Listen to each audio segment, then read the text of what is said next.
কিরে কখন থেকে বসে আছে এখনো নেই? কিরে কখন আসছিস? এই হলো কিছুক্ষণ, এতক্ষণ আসার সময় হলো? আর বলিস না, রাস্তায় গিয়ে দাম তাই আসতে একটু দেরি হয়। বেকার ভাতা ফর্ম ফিল আপ করছো? না করি নাই, আমার বেকার ভাতা লাগে না। এতদূর পড়াশোনা করে কি এখন বেকার ভাতায় লাইনে যা দাঁড়াবো? আমার বেকার ভাতা লাগে না, আমার ভালো চাকরি আছে।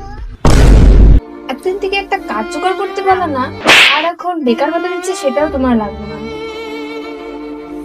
থাকো তুমি তোমার পড়াশোনা নিয়ে, আমি চললাম।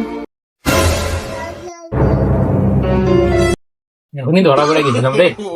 তো মাধ্যমিক পাশই করি নাই কেন? ফর্ম কিভাবে ফিল আপ করবো?